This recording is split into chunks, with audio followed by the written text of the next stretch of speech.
Hello everyone, રાસાયણિક ગતિકીનો lecture number 2 આજે start કરીએ છીએ, જેમાં આપણે લાસ્ટ લેક્ચરમાં જોયું હતું કે પ્રક્રિયાના વેગ એટલે શું થયું, થોડી ઘણી માહિતી આપણે લીધી હતી. એની ઉપરથી આપણે તેના ગાણિતીય સ્ટેપ તરફ જવાનું છે. તેની રજૂઆત કઈ રીતે કરી શકાય તે પણ ધીમે ધીમે શીખશું. તો સૌપ્રથમ આપણે વાતચીત ત્યાંથી સ્ટાર્ટ કરીએ જ્યાં ત્યાં આપણે અટકાવી હતી કે પ્રક્રિયાના વેગના સંદર્ભમાં આપણે પ્રક્રિયાના 3 પ્રકાર પાડ્યા હતા કે ખૂબ ઝડપી પ્રક્રિયાઓ કે જે આયનીય પ્રક્રિયા છે. યાદ હોય તો મેં તમને લાસ્ટમાં કરાવ્યું હતું કે સિલ્વર નાઇટ્રેટ અને સોડિયમ ક્લોરાઇડના જલીય દ્રાવણને ભેગા કરવામાં આવે તો સિલ્વર ક્લોરાઇડ એટલે કે વ્હાઇટ પીપીટી મેં કીધું હતું તમને, સફેદ અવક્ષેપ આપણને મળે છે. તો આવી બધી પ્રક્રિયા ઝડપી હોય છે. ધીમી પ્રક્રિયાઓ જે છે એમોનિયાનું નિર્માણ થવું પણ એને ઝડપી કરી શકાય એફી ઉદ્દીપક તરીકે. ઓકે, પછી ઘણી ધીમી પ્રક્રિયાઓ જે છે કે હવા અને ભેજની હાજરીમાં લોખંડનું ક્ષારણ, લોખંડને કાટ લાગવો, પછી ખાંડનું વ્યુત્ક્રમણ, સ્ટાર્ચનું જળ વિભાજન. તો આ બધી પ્રક્રિયાઓ જે છે આપણે એની ઝડપી, ધીમી, ખૂબ ધીમી પ્રક્રિયા એવી રીતે વર્ગીકરણ કર્યું. પરંતુ આપણી પાસે કોઈ એનો માટે આંકડાકીય માહિતી નથી, ખાલી ઝડપી છે, ખૂબ જ ઝડપી છે. ઓકે, તો એને ખૂબ ઝડપીમાં મૂકી દો. ધીમી પ્રક્રિયા છે એટલી ધીમી પ્રક્રિયામાં આપણે એને મૂકી. ખૂબ ધીમી પ્રક્રિયા છે તો આપણે એની અંદર પણ એની અંદર કોઈ ગાણિતીય સ્ટેપ આપણે હજી આવ્યા નથી. એટલે કે આ તમામ પ્રક્રિયા વેગ જે છે એને જેમ તમે ભૌતિક વિજ્ઞાનની અંદર વેગને, ઝડપને જે રીતે અનુસંધાનથી જે એક્ઝામ્પલ કરતા હોય છે એવા જ તે અહીંયા આપણે એક્ઝામ્પલ કરવાના છે, પણ વેગના સ્થાને અહીંયા થોડુંક જુદું આવશે. ઓકે, જોઈએ. સૌપ્રથમ આપણને રાસાયણિક પ્રક્રિયાનો વેગ આપણે મેળવવો હોય તો એટલીસ્ટ તમે જો ભૌતિક વિજ્ઞાન પ્રમાણે ચાલો તો તમે શીખી જ ગયા હશો કે ઝડપ એટલે શું થાય, તો કે અંતર છેદમાં સમય. ઓકે, આ તો તમે જાણતા દેશો. એટલે કે સ્થાનમાં થતો ફેરફાર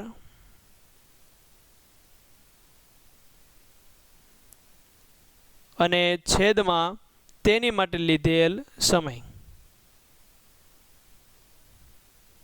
આ તો આપણને ખ્યાલ જ છે ઝડપ. એટલે કે ટૂંકમાં v ઇઝ ઇક્વલ ટુ તમે કહી શકો કે delta D upon delta T.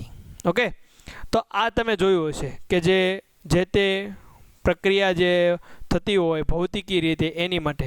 એટલે કે કોઈ એક કાર જે છે, ઉદાહરણ તરીકે હું કહું કે તે એ બિંદુથી બી બિંદુ સુધી જાય છે, તો તેની માટે થતો એની માટેનો વેગ મેળવવો હોય તો કે એના સ્થાનમાં થતો ફેરફાર છેદમાં તે ફેરફાર માટે લીધેલો સમય. ઓકે, પણ અહીંયા આપણે સ્થાનમાં તો ફેરફાર થવાનો નથી. આપણે એવું તો કરીએ કે માની લો કે કોઈ આપણે ઉદાહરણ લે કે કોઈ બીકરની અંદર હું દ્રાવણ બનાવું છું. ઓકે, હું એ બિંદુએ ઊભો છું, પછી હું બી બિંદુએ જઈને બનાવવા માંડું, તો એ સ્થાનનો ફેરફાર આપણે એ નથી લેવાનો. આપણે દ્રાવણમાં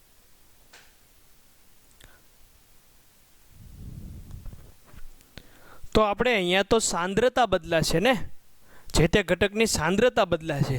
તો આપણે અહીંયા સાંદ્રતાને ધ્યાનમાં લેવાનું છે કે સ્થાનને નહીં, પણ સમય બરોબર છે. એ સાંદ્રતા બદલાવવા માટે લીધેલ સમય. એટલે કે આપણે કહી શકીએ કે આપણી રાસાયણિક જે પ્રક્રિયા છે એ પ્રક્રિયાનો જે વેગ છે એને હું કહી શકું કે સાંદ્રતા છેદમાં સમય. ઓકે, એટલે કે સાંદ્રતામાં થતો ફેરફાર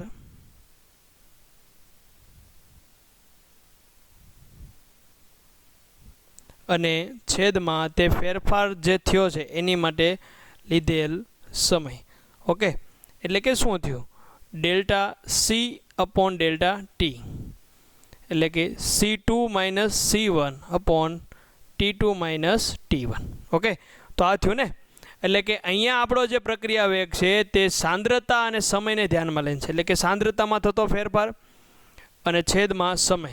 તો સાંદ્રતા જે છે તો આપણો પ્રક્રિયા વેગનો મારે જો એકમ કેવો હોય કે એનો એકમ શું થશે, તો યાદ રાખવાનું છે એકમ જે છે એની માટે બહુ જ મહત્ત્વનો છે. કારણ કે વારંવાર તેને લગતા પ્રશ્નો પૂછાતા સાંદ્રતાનો કોઈ પણ એકમ હોઈ શકે. એટલે આપણે કહી શકીએ કે સાંદ્રતા અપોન સમય અથવા સાંદ્રતા ઇન્ટુ સમય ઇન્વર્સ. ઓકે, સાંદ્રતા જો હું મોલ પ્રતિ લીટરમાં લઉં તો મોલ ઇન્ટુ લીટર ઇન્વર્સ, અને સમય જો હું સેકન્ડમાં લઉં તો ઇન્ટુ સેકન્ડ ઇન્વર્સ થયું ને. Mall into litre inverse into second inverse, કારણ કે સાંદ્રતાને જો હું મોલ પ્રતિ લિટરમાં દર્શાવું અને સમયને જો હું સેકન્ડમાં દર્શાવી દઉં તો એનો એકમ આ થશે. અથવા તમને એવું કીધું કે આનો એસઆઈ એકમ જણાવો, તો એસઆઈ એકમમાં ખાસ યાદ રાખવાનું છે કે લિટર નથી આવતું, ત્યાં મીટર ક્યુબ આવી જશે. મોલ ઇન્ટુ મીટર ક્યુબ જે છે એટલે ઉપર આવશે એટલે -3 ઇન્ટુ એસ ઇન્વર્સ, તો આ થશે. ઓકે, તો આ એસઆઈ એકમ થયો. અને જો કોઈ તમને વાયુ આપ્યો હોય પ્રક્રિયક કે નિપજ તરીકે તો તમે દબાણ લઈ શકો. ઓકે, એટલે કે અહીંયા લખી નાખું છું દબાણ અપોન સમય. જેમ તમે એક્ઝામ્પલ ગણશો એટલે ખ્યાલ આવશે. ટૂંકમાં અહીંથી એક આપણને MCQ મળે છે કે પ્રક્રિયાના વેગનું સૂત્ર શું, તો કે સાંદ્રતા અપોન સમય. તો સાંદ્રતામાં થતો ફેરફાર અપોન લીધેલ સમય, સાંદ્રતા એટલે કે delta C upon delta T. Okay, તો એનો એકમ સાંદ્રતાને જો મોલ પ્રતિ લિટરમાં લઉં અને અપોન સેકન્ડ એટલે એનો એકમ તો ખાસ આ વારંવાર પૂછાતો હોય mall into litre inverse into second inverse. Okay, અને એસઆઈ એકમ કે તો મોલ ઇન્ટુ મીટર ક્યુબ આપણે ખાસ લેવાનું, મીટર ક્યુબ અપોન જે સેકન્ડ જે છે એઝ યુઝ્યુઅલ. બરાબર. ઓકે, તો ખ્યાલ આવી ગયો છે તમને હવે એકમથી. તો તમે એકમથી પરિચિત છો, પણ અહીંયા મેં સાંદ્રતામાં થતો ફેરફાર કીધો. તો તમે વિચારો કે આપણે જે પાત્ર છે એમાં મેં તો પહેલાં પ્રક્રિયક લીધું, તો પ્રક્રિયક વચ્ચે પ્રક્રિયા કરશે અને ધીમે ધીમે નિપજ બનાવશે. તો કઈ સાંદ્રતા મારે ધ્યાનમાં લેવી, પ્રક્રિયકની કે નિપજની? તો એનો જવાબ છે બંનેની લઈ શકાય. કાં તમે કોઈ એક પ્રક્રિયકની લ્યો અથવા કોઈ એક નિપજની લ્યો. એટલે કે પ્રક્રિયાના વેગને દર્શાવવાની બે રીત છે. કોઈ પણ એક પ્રક્રિયકની સાંદ્રતામાં ઘટાડાનો વેગ. હવે તમને એમ થાય કે અહીંયા ઘટાડાનો વેગ શું કામ? પ્રક્રિયક તો ઘટવાનો ને, પ્રક્રિયક તો ઘટશે, પ્રક્રિયા જેમ થશે એમ પ્રક્રિયક ધીમે ધીમે ઘટશે, નિપજ ધીમે ધીમે વધશે. એટલે કે કોઈ પણ એક પ્રક્રિયકની સાંદ્રતામાં ઘટાડાનો વેગ તમે કેલ્ક્યુલેટ કરો, એને અપોન સમય લ્યો, તે તમારો પ્રક્રિયા વેગ જ છે. અથવા તમે નિપજને ધ્યાનમાં લઈને જો કરતા હોય તો કોઈ પણ એક નિપજની સાંદ્રતા તમે ધ્યાનમાં લ્યો, એ વધે, એના વધારાનો વેગ તમે જુઓ.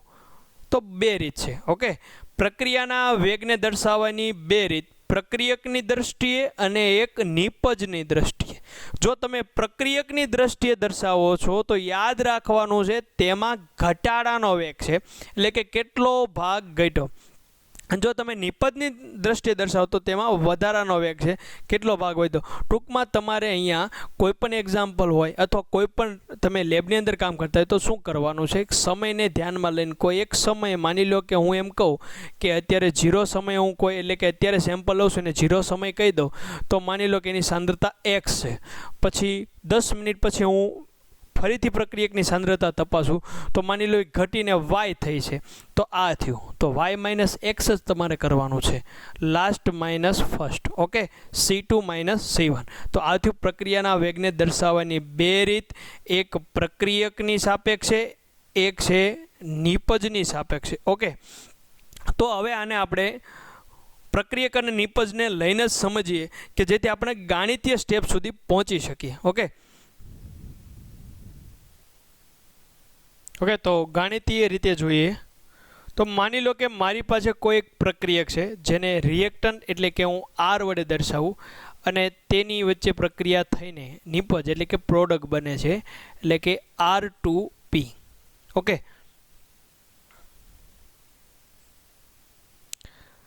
કોઈ એક પ્રક્રિયકનું નિપજમાં રૂપાંતર થાય છે અને આપણે થોડીક સ્પેસ મૂકીને લખીએ R2P. ઓકે, તો T1 સમયે માની લો કે T1 સમયે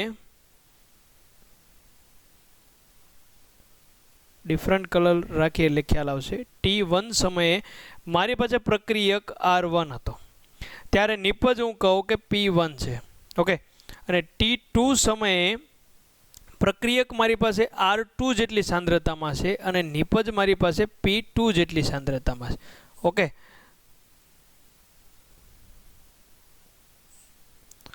તો ડિફરન્ટ શું આવ્યું? તો ડિફરન્ટ મારે લેવાનું થાય તો શું લેવાનું થશે? R2 - R1. નિપજનો ડિફરન્ટ લેવાનું થાય તો શું થશે? P2 - P1. સમય માટે મારે ડિફરન્ટ લેવાનું થશે તો શું થશે? T2 - T1. ઓકે, તો જે T2 - T1 છે એટલે શું થયું? ડેલ્ટા T થયું ને. R2 માઇનસ R1 એટલે શું થયું? ડેલ્ટા R થયું. અને P2 માઇનસ P1 એટલે શું થયું? ડેલ્ટા P થયું. ઓકે, તો આ તો બરોબર છે. ચાલો કે આપણે એનો તફાવત લઈ લીધો, પણ મારે અહીંયા હવે પ્રક્રિયાનો વેગ દર્શાવવો છે. પ્રશ્ન તો આપણો તે છે. તો પ્રક્રિયાનો વેગ દર્શાવવા માટે આપણે બે રીત કીધી, એક પ્રક્રિયકની સાપેક્ષે અને એક નિપજની સાપેક્ષે. આપણે પહેલા લઈએ પ્રક્રિયાનો વેગ પ્રક્રિયકની સાપેક્ષે, કે હું પ્રક્રિયકની સાપેક્ષે પ્રક્રિયાનો વેગ કેવી રીતે દર્શાવી શકું. ઓકે, તો પ્રક્રિયકની સાપેક્ષે મારે લેવું હોય તો પ્રક્રિયાનો જે વેગ છે કે પ્રક્રિયા વેગ બરાબર પ્રક્રિયકની સાપેક્ષે સાંદ્રતામાં થતો ફેરફાર છેદમાં સમયમાં થતો ફેરફાર. તો સાંદ્રતામાં ફેરફાર શું છે? તો કે ડેલ્ટા આર સાંદ્રતા છે, માટે હું આ બોક્સ વડે દર્શાવું છું, અપોન ડેલ્ટા ટી. ઓકે, હજી આમાં થોડોક ફેરફાર આવશે, પણ નેક્સ્ટ જોઈએ. એમાં ને એમાં તે કે નિપજની દ્રષ્ટિએ જો હું દર્શાવું તો કઈ રીતનું હશે. નિપજની સાપેક્ષે મારે જો દર્શાવવું હોય તો મારો જે આ પ્રક્રિયા છે એનો વેગ, પ્રક્રિયા વેગ ઇઝ ઇક્વલ ટુ શું થાય? નિપજની સાંદ્રતામાં થતો ફેરફાર અપોન સમયમાં થતો ફેરફાર. ઓકે, હવે તમે વિચારો કે પ્રક્રિયક જે છે એ તો ઘટે છે, પ્રક્રિયક તો ઘટે છે ને, તો આપણે ડિફરન્ટ જો લખવાનો થાય તો શું લખીએ આપણે? R2 minus R1. Okay, upon સમય લખવું હોય તો T2 માઇનસ T1. એ રીતે નિપજ માટે મારે લખવું હોય તો કે P2 minus P1 upon T2 minus T1. Okay, હવે અહીંયા એક પ્રશ્ન થાય કે નિપજ અને પ્રક્રિયકને તો બે એક સરખી નિશાની વડે આપણે દર્શાવી દીધું, પરંતુ મારો પ્રક્રિયક માટે હું ઉદાહરણ લઉં કે માની લો કે મેં જ્યારે પ્રક્રિયા સ્ટાર્ટ કરી ત્યારે પ્રક્રિયકની સાંદ્રતા હું ધારી લઉં કે 100 જેટલી હતી. ઓકે, આ એક ઉદાહરણ છે. પ્રક્રિયા જેમ આગળ વધી હું એમ કહું કે આ T1 સમયે 100 જેટલી હતી, T2 સમયે હવે પ્રક્રિયક તો ઘટવાનો ને, તો પ્રક્રિયક ઘટીને 50 થઈ ગયો. તો તમે વિચારો કે ડિફરન્ટ તમે લેવા જવાના કે 2 માઇનસ 1 એટલે કે 50 માઇનસ 100 તમે જો કરશો તો એ તો -50 આવશે ને. તો તમારો જવાબ કેમાં આવે છે? નેગેટિવ આવે છે. ક્યારેય પ્રક્રિયાનો વેગ નેગેટિવ હોઈ શકે? ન હોય ને. તો શું કરવું? તો એક કામ કરીએ, આને માઇનસ વડે ગુણાવી દઈએ સૂત્રની અંદર જ તે. ઓકે, તો આ થઈ ગયું માઇનસ, અહીંયા પણ માઇનસ મૂકી દો. તો આને દર્શાવવા માટે પ્લસ લખી નાખો. તો આ થયું આપણું સાચી રીત. ઓકે, તો પ્રક્રિયકની સાપેક્ષે હંમેશા પ્રક્રિયા વેગનું સૂત્ર નેગેટિવ રહેશે, નિપજની સાપેક્ષે હંમેશા પ્રક્રિયા વેગનું સૂત્ર પોઝિટિવ રહેશે. આ યાદ રાખવાનું છે. એમાં પ્રક્રિયા વેગ બદલાવાનો નથી, પરંતુ જે ડિફરન્ટ જે આવતો હતો R2 માઇનસ R1 જે નેગેટિવ આવતો હતો એને હવે આપણે કરી દીધું પોઝિટિવ. ઓકે, નેગેટિવનું શું કરી દીધું આપણે? પોઝિટિવ. કે જે નેગેટિવ આવતો હતો કે આપણી પાસે જે નેગેટિવ આવતો હતો એને આપણે કરી દીધું પોઝિટિવ, માઇનસ વડે ગુણાવી દીધું. તો આ ખાસ ધ્યાન રાખવાનું છે કે પ્રક્રિયકની સાપેક્ષે જ્યારે પ્રક્રિયાનો વેગ આવે ત્યારે એને માઇનસ સૂત્રની અંદર લખવાનું છે. નિપજની સાપેક્ષે જ્યારે પ્રક્રિયાનો વેગ આવે ત્યારે તમારે ત્યાં પ્લસ લખવાનું રહેશે, અથવા ન લખો તો ચાલશે, પણ માઇનસ વાળું પદ તો ખાસ. હવે પ્રક્રિયા વેગ તો આપણે જોઈ લીધું. તો હવે આની અંદર શું વિચારવું? હવે તમે વિચારો કે તમે કોઈ કાર લઈને જાઓ છો. હવે કાર માની લો એ બિંદુથી બી બિંદુ સુધી, જેમ આપણે લાસ્ટમાં ઉદાહરણ લીધું તે લઈએ, તો ત્યાં સુધી તમે પહોંચવા માટે જે તમે કાર ચલાવો છો, તો એ કારની અંદર જે સ્પીડોમીટર બતાવે છે તે સ્પીડોમીટર કઈ રીતનું હોય છે? એમાં કયું માપ બતાવે છે? તમે કાર ચલાવતો તો જોયું છે કે કોઈ પણ સમયે તેનો વેગ વધઘટ થતો હોય ને, વેગ તો વધઘટ થતો હોય. અહીંયા તો ડાયરેક્ટ આપણે R2 માઇનસ R1 કરી દીધું, એટલે કે લાસ્ટ માઇનસ ફર્સ્ટ કરી દીધું. વચ્ચેની તો ગણતરી આવી જ નહીં ને, તો વચ્ચેનું પણ આવવું જોવે ને, કે કોઈ એક સમયે મારે જરૂર છે કે કેટલી સાંદ્રતા છે. તો જો તમે લાસ્ટ માઇનસ ફર્સ્ટ એટલે કે કોઈ બે દૂરના બિંદુઓનો તફાવત લઈ લો તો તમે એવરેજ લ્યો છો ને, સરેરાશ લ્યો છો એમ કહેવાય. અથવા તમે જો કોઈ એક પર્ટિક્યુલર એક જ બિંદુને ધ્યાનમાં લઈને લ્યો તો એ તમારી માટે ઇન્સ્ટન્ટ થયું. એટલે કે તમે જો કાર ચલાવતા હોય તો તમને ખ્યાલ હશે કે તમે ઝડપ લીધી તો કઈ લીધી, લાસ્ટ માઇનસ ફર્સ્ટ કરી દીધું ને, કે જે પહેલાં શરૂઆત કરી હતી જે લાસ્ટમાં પૂરી થઈ તેને તફાવત લઈ લીધો. પરંતુ તમે જ્યારે કાર ચલાવતા હોય ત્યારે એટલો જ વેગ તમામ સમય માટે તો રહેતો નથી, વેગ તો બદલાતો રહેતો હોય. એમ અહીંયા સાંદ્રતા પણ બદલાતી હશે ને, તો એ આપણે મેજર કરવું છે. તો એ કઈ સાંદ્રતા, તો એની માટે કહી શકાય કે આપણે પ્રક્રિયાના વેગને બે રીતે દર્શાવી શકીએ. એક થયું એનો સરેરાશ પ્રક્રિયા વેગ, જેમાં આપણે દર્શાવ્યું કે પ્રક્રિયકની સાપેક્ષે કહું તો minus delta R upon delta T, એટલે કે minus R2 minus R1 upon T2 minus T1. Okay, આ આખા પદનો નેગેટિવ છે, યાદ રાખજો. આ સાઇન જે નેગેટિવ છે આખા પદ માટે છે. અને જો હું નિપજની સાપેક્ષે આમાં દર્શાવું તો plus delta P upon delta T is equal two plus P2 minus P1 upon T2 minus T1. Okay, તો આ થયું સરેરાશ. માટે આ પ્રક્રિયા વેગને હું એવરેજ RAV વડે દર્શાવી શકું, જે સરેરાશ છે. ઓકે, તો મારે કોઈ એક બિંદુ માટે જોવે છે ને, તો કોઈ એક બિંદુ માટે જોતો હોય તો એને કહી શકાય ત્વરિત અથવા ઇન્સ્ટન્ટ પ્રક્રિયા વેગ. તો ત્વરિત પ્રક્રિયા વેગ એટલે શું થાય, તો એને આપણે R ઇન્સ્ટન્ટ વડે દર્શાવી દઈશું.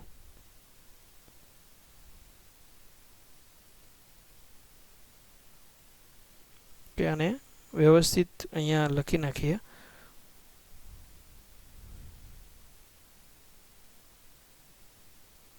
ઓકે, તો એ શું થશે, તો માઇનસ. હવે આર ઇન્સ્ટન્ટ આપણને ક્યારે મળે, તો આપણે જો ડેલ્ટા ટીમાં લિમિટ લાગુ પાડી દઈએ, ટેન્સ ટુ 0 કરી દઈએ, તો જે સમયનો ગાળો જે છે ઘટતો જશે. અને એ સમયનો ગાળો એવો ઘટીને કોઈ એક એવા સમય આવશે કે જ્યારે સ્પેશિયલ જે સમય માટે ઝડપ હતી એ આપણને આપશે. એટલે કે અહીંયા તો આપણને સ્પેશિયલ એની માટે જે સાંદ્રતા હતી તે આપણને દર્શાવશે. માટે ડેલ્ટાના સ્થાને થઈ જશે સ્મોલ ડી, એટલે કે D R upon D T is equal to જે છે R2 માઇનસ R1. ઓકે, લખું તો કે plus DP upon DT. Okay, એટલે કે plus dP2 minus P1 upon DT. આવી રીતે થયું. એટલે કે બે પ્રક્રિયા વેગ, એક સરેરાશ અને એક ત્વરિત. તમને જો સરેરાશ પ્રક્રિયા વેગ કે તો તમારા લખાણની અંદર ડેલ્ટા આવવું જોઈએ, અને જો તમને ત્વરિત પ્રક્રિયા વેગ કે તો સ્મોલ ડી આવવો જોઈએ. મોસ્ટ ઓફલી રીતે આપણે ત્વરિતવાળા એક્ઝામ્પલ વધારે હોય, પરંતુ કોઈ પણ રીતે પૂછાય. તમે જો તો ડિફરન્ટ તો તમને બે બિંદુ આપ્યા છે એનો જ લેવાનો તમારે રહેશે. ઓકે, તો આ બંને માટે આપણે ગ્રાફ જોઈએ કે આ બંનેનો ગ્રાફ જે છે એ કઈ રીતનો આવતો હોય છે. બીજું એ કે સરેરાશ પ્રક્રિયા વેગ જે છે એ તમને R2 minus R1 T2 minus T1. Okay, તો આના ઉપરથી તમને NCERTની અંદર એક એક્ઝામ્પલ આપેલું છે 4.1 પેજ નંબર 97 ઉપર. Okay, example number 1 page number 97 ઉપર આ તમારું હોમવર્ક થશે ફરજિયાતપણે. ઓકે, આ તમારે હોમવર્કમાં કરવાનું છે, કારણ કે તમારે કોઈ વસ્તુ નથી કરવાની. તમને જે આપ્યું છે તેને કોષ્ટક તમને રજૂ કરી જોશો એટલે ખ્યાલ આવી જાય. છતાં તમારે લાસ્ટ માઇનસ ફર્સ્ટ, એટલે કે જે પણ સમયના તમને સાંદ્રતા આપી છે વારાફરતી તમામ સમય લઈને તેને બાદ કરતા જાઓ, તફાવત મેળવતા જાઓ. બસ તમારા સૂત્રને સમજવા માટે એક્ઝામ્પલ આપેલો છે. ઓકે, તો આની અંદર આપણે જોયું કે સરેરાશ પ્રક્રિયા વેગ અને ત્વરિત પ્રક્રિયા વેગ. હવે આને મારે હજી વિગતવાર સમજવું છે કે જેને હું આલેખ દ્વારા તમને સમજાવીશ. પ્રક્રિયકની આપણે જોયું કે સરેરાશ પ્રક્રિયા વેગ અને ત્વરિત પ્રક્રિયા વેગ. હવે આ બંને પોઈન્ટને આપણે આલેખની મદદથી સમજીએ. ભૌતિક વિજ્ઞાનમાં તમે જે ગ્રાફ દર્શાવતા તે કયો હતો, અંતર વિરુદ્ધ સમય, ડિસ્ટન્સ વિરુદ્ધ ટાઈમ હતો ને. અહીંયા આપણે ડિસ્ટન્સના સ્થાને સાંદ્રતા છે. ઓકે, તો અહીંયા જે આપણે પ્રક્રિયકની સાપેક્ષે દર્શાવવાના છીએ, તો પ્રક્રિયકની સાપેક્ષે તમે જોવા જાઓ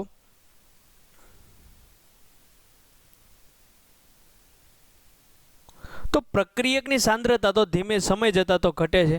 માની લો કે વધુમાં વધુ હું દર્શાવું કે અહીંયા જે દર્શાવ્યો તે ભાગ હોય, કે જે R0 કહી દઉં પ્રાથમિક. ઓકે, જેમ ધીમે ધીમે ઘટે છે તેમ પ્રક્રિયકની સાંદ્રતા ઘટે છે. ઓકે, તો હું આ ગ્રાફ જે મેં રજૂ કર્યો જે પ્રક્રિયકની સાપેક્ષે છે એમાં હું બે બિંદુ લઈ લઉં કે જેથી આપણને સૂત્ર મેળવવામાં સરળતા રહે. એક આ સમયે સાંદ્રતા મારે લેવી છે જેને હું કહી દઉં R1 અને એક આ સમયે સાંદ્રતા લેવી છે જેને કહી દઉં હું R2. ઓકે, આ જે R1 છે એની માટે સમય થઈ ગયો T1 અને જે R2 છે એની માટે સમય હું કહી દઉં T2. એટલે જે આ ડિફરન્ટ આવ્યો એ આવી ગયો ડેલ્ટા T માટે અને જે આ ડિફરન્ટ આવે છે એ આવી ગયો ડેલ્ટા R માટે. ઓકે, તો આ જે બે બિંદુ મળ્યા મને, એક A કહી દઉં, એક B કહી દઉં. A છે, એક બિંદુ B છે. આને હું જોડી દઉં એટલે મારો આવી રીતે કંઈક ગ્રાફ મળે છે. અને વ્યવસ્થિત રીતે કર્વ સિવાયનો ભાગ હું દર્શાવું તો આ બે બિંદુને મેં આવી રીતે જોડી દીધા. ઓકે, અહીંયા હું ખૂણો લઈ શકું ને, આની માટે હું tan θ મૂકું તો શું આવશે? સાંદ્રતા અપોન સમય એટલે કે delta R upon delta T. હવે પ્રક્રિયકની સાંદ્રતા તો ઘટે છે માટે હું નેગેટિવ દર્શાવી દઉં તો ઇઝ ઇક્વલ ટુ શું થઈ ગયું? -R2 - R1 upon T2 - T1. એટલે કે પ્રક્રિયકની સાપેક્ષે ઢાળ જે છે આપણને આવી રીતે મળે છે. તો આ જે મેં બિંદુ બે લીધા કે જે T1 અને T2 સમય માટે હતા. હવે મારે આ જે વેગ જે મેળવ્યો એ તો સરેરાશ થઈ ગયો ને, એવરેજ આવી ગયો. પણ મારે તો ઇન્સ્ટન્ટ વાળો મેળવવો છે તો કઈ રીતે કરવું? તો આ સમયને લિમિટ લગાડતા જઈએ અને જેમ ધીમે ધીમે ઘટાડતા જઈશું એટલે આ પોઈન્ટ ઘટતો જશે અને કોઈ એક બિંદુનું ધ્યાનમાં લો. ઉદાહરણ તરીકે B બિંદુનું ધ્યાનમાં લો તો B બિંદુએ આપણને એક આવી રીતનો સ્લોપ મળે અને એ જે ટેન્જેન્ટ આપણને જે મળે છે એ બિંદુએ જે આવ્યો તે આપણને મળશે R ઇન્સ્ટન્ટ. ત્યાં લખી શકીએ આપણે પ્રક્રિયક માટે કે -dR અપોન dt. એ જે સ્લોપ આવશે જે ખૂબ જ સૂક્ષ્મ હશે એને ધ્યાનમાં લઈને હું R દર્શાવી શકું એટલે કે -R2 - R1 upon T2 - T1. તમે જોઈ શકો કે બંનેમાં બહુ લાંબો ડિફરન્ટ આવશે. સરેરાશ તો બહુ મોટો ભાગ થઈ ગયો અને કોઈ એક બિંદુએ તો ક્ષણિકની ફેરફાર જે થતો હોય એને જ આપણે નોટ ડાઉન કરશું. તો આ આપણને જે ગ્રાફ મળ્યો છે તે છે પ્રક્રિયકની સાપેક્ષે. એટલે કે કોઈ એક બિંદુએ મારે મેળવવું છે તો ત્વરિત પ્રક્રિયા વેગ મેળવવાનું થશે અને કોઈ બે બિંદુ વચ્ચે ભલે સાંદ્રતાના ગમે એવા ફેરફાર થતા એ મેળવવું છે તો એ સરેરાશ પ્રક્રિયા વેગ હશે. ઓકે, આપણે જરૂર છે ત્વરિત પ્રક્રિયા. શા માટે? કે સાંદ્રતામાં કેવો ફેરફાર થાય છે એ આપણે નોટ ડાઉન કરવું છે, નહીં કે પહેલો પોઈન્ટ લાસ્ટ પોઈન્ટ. ઓકે, આવો નવો ગ્રાફ આપણે મારે જોવો છે નિપજ માટે. એ જોઈએ નિપજની સાપેક્ષે શું. તો નિપજ તો પ્રક્રિયકની જેમ સાંદ્રતા ઘટે છે એમ નિપજની તો સાંદ્રતા શું થાય? વધે છે ને. નિપજની સાંદ્રતામાં વધારો થાય છે તો નિપજની સાંદ્રતા ધીમે ધીમે વધી જશે. અહીંથી પછી સંતુલન સ્થપાઈ જશે. સંતુલનવાળો ભાગ આપણે આમાં નથી જોતા. ઓકે, તો નિપજની સાંદ્રતા જે છે એ ધીમે ધીમે જેમ વધતી હશે કે માની લે કે હું બે બિંદુને ધ્યાનમાં લઉં. શરૂઆતમાં આપણને આ બિંદુ મળશે જેને હું કહી દઉં P1 અને નેક્સ્ટ આપણે જે બિંદુ મેળવ્યું છે P2. તો આ આવી ગયો આપણો આખો ડિફરન્ટ જે આવે છે ને ડેલ્ટા P. સમય માટે હું કહી શકું T2 સમય માટે મળશે અને આ જે મળે છે T1 સમય. તો આ આવી ગયો ડેલ્ટા T. ઓકે, તો જે આ બે બિંદુને હું જોડી દઉં B અને A વચ્ચે અથવા A ડેશ અથવા B ડેશ કહું એટલે આપણને આવી રીતે કોઈ ગ્રાફ મળે છે કે એ ડેશ અહીંયા બી ડેશ, તો આની માટે જે હું ઢાળ લેવા જઈશ તો એ પણ કેવો આવશે, એવરેજ લઈએ ને પહેલાં, એવરેજ લઈએ તો પ્લસ ડેલ્ટા પીની સાંદ્રતા અપોન ડેલ્ટા ટી, એટલે કે plus P2 minus P1 upon T2 minus T1. પણ મારે ઇન્સ્ટન્ટ મેળવવું છે અથવા કોઈ એક બિંદુએ બી બિંદુએ જ મેળવવું છે,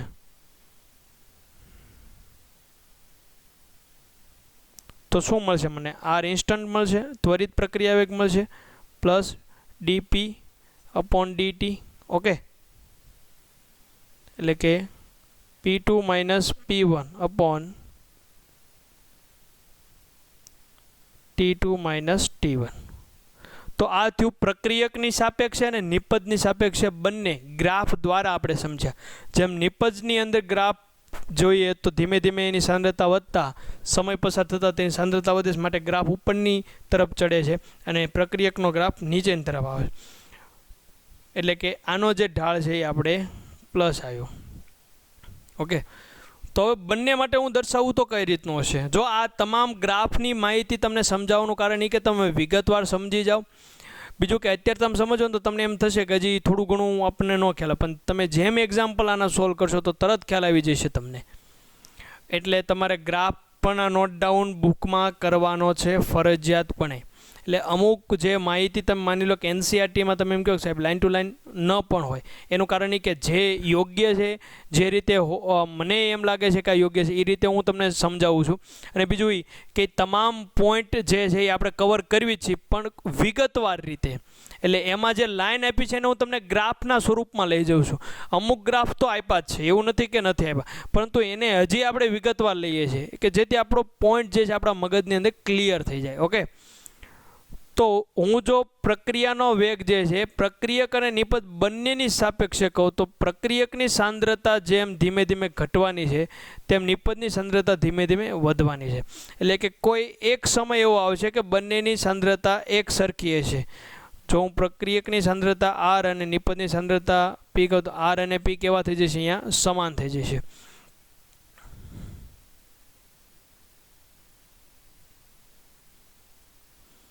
તો કોઈ એક બિંદુએ સાંદ્રતા સમાન થાય તો એ સમય પણ તમે ગ્રાફ ઉપરથી મેળવી શકો. એટલે કે ગ્રાફ ઉપરના પણ પ્રશ્નો આપણે અહીંયા સોલ્વ કરવી છે. ઓકે, ઘણી વખત ફિઝિકલ કેમેસ્ટ્રીમાં ગ્રાફવાળા પ્રશ્નો પૂછાતા હોય છે, એટલે એ પણ આપણે સોલ્વ કરી, ખાલી ટી કહી દઈએ, એ પણ સોલ્વ થતા જશે. તો જેમ પ્રક્રિયકની સાંદ્રતા ધીમે ધીમે ઘટે છે તેમ નિપજની સાંદ્રતા ધીમે ધીમે વધે છે. એટલે કે પ્રક્રિયક ધરાવતું પાત્ર જે છે પ્રક્રિયા કરીને નિપજના અણુઓ બનાવવા લાગે છે. જેમ નિપજ વધતી જાય એમ પ્રક્રિયક ઘટતો જશે અને પછી સંપૂર્ણ રીતે આપણને નિપજ મળી જશે. એટલે કે પ્રક્રિયકમાંથી આપણને સંપૂર્ણપણે નિપજ મળી જશે. જે રેડ ડોટ છે એ પ્રક્રિયકના છે, જે ગ્રીન ડોટ છે એ નિપજના છે. ઓકે, તો હવે તમે એમ કહો કે સાહેબ અહીંથી જે સંતુલન સ્થપાઈ ગયું, ઉદાહરણ તરીકે અહીંથી હું કહું કે સંતુલન સ્થપાઈ ગયું, તો સંતુલનવાળો જે ભાગ જે છે એ આપણે ફિઝિકલ કેમેસ્ટ્રી જે છે એની અંદર એનું ચેપ્ટર જે આપણે જોયું હતું 11th આવે છે સંતુલન, એની અંદર આવે છે. એમાં આપણે અહીંયા રાસાયણિક ગતિકીનો જે પોઈન્ટ છે એ સંતુલનવાળા ભાગનો નથી સમજવાનો. રાસાયણિક ગતિકી એટલે કે સંતુલન સ્થપાવવા માટે જે પહેલાં સમય લાગ્યો છે, એટલે કે અહીંયા જેટલો ભાગ છે તેના વિશે જ આપણે ચર્ચા કરશું. એટલે કે અહીંયા પ્રક્રિયામાં પ્રક્રિયક કઈ રીતે વધે છે, એટલે પ્રક્રિયકની સાંદ્રતા કઈ રીતે ઘટે છે, નિપજની સાંદ્રતા કઈ રીતે વધે છે, એની માટેનો આ ભાગ છે. ઓકે, તો જે આ જે છે કેમિકલ કાઇનેટિક્સનો ભાગ છે અને જે આ સંતુલનનું તમે જોયું હતું એ તેના આગળના ભાગમાં તમારે વધારે સમજવાનું. ઓકે, ગ્રાફ તો તમે આવો જોયો તો પણ સંતુલનમાં તે તમારે વધારે સમજવાનું હોય છે. એટલે આપણે જોવાનું છે કે અત્યાર સુધી જે આપણે લાસ્ટમાં જોયું કે પ્રક્રિયકની સાંદ્રતા જેમ ઘટે છે નિપજની સાંદ્રતા, તો એ મેં સાંદ્રતાને ધ્યાનમાં લીધી. હવે પ્રશ્ન એ થાય કે પ્રક્રિયાના વેગને માપવાની રીત શું સાંદ્રતા જ હોય? નહીં, ઘણી બધી રીત છે. એમાં એક છે પ્રક્રિયક અને નિપજની સાંદ્રતામાં થતા ફેરફારને તમે મેજર કરો તો તમે પ્રક્રિયા વેગને માપી શકો. રંગ પરિવર્તનથી પણ માપી શકાય. ઉદાહરણ તરીકે હું એમ કહું કે એ થી બી પ્રક્રિયા થાય છે, એટલે કે પ્રક્રિયક એ છે, નિપજ બી છે. માની લો એ જે છે એ રેડ કલર ધરાવે છે. જેમ પ્રક્રિયા શરૂ અને આનો કલરલેસ છે, અથવા એવું કહું કે વ્હાઇટ છે. ઓકે, એને કલરલેસ કહેવાય કેમેસ્ટ્રી ભાષામાં. તો જેમ પ્રક્રિયા ધીમે ધીમે શરૂ થાય એમ આગળ વધશે એમ રેડ કલર જે છે ઘટતો જશે અને વ્હાઇટ કલર ધીમે ધીમે વધતો જશે. તો એ શું થયું? પ્રક્રિયા વેગને માપવાની જ રીત થઈ ને. સમયના અનુસંધાનમાં લ્યો કે રેડ કલરની તીવ્રતા, વ્હાઇટ કલરની તીવ્રતા, તો પણ પ્રક્રિયા વેગ માપી શકાય. બીજું કે તટસ્થીકરણ. તટસ્થીકરણ એટલે શું? કે માની લો કે કોઈ એક પાત્રની અંદર મારો પ્રક્રિયક જે છે એસિડ છે.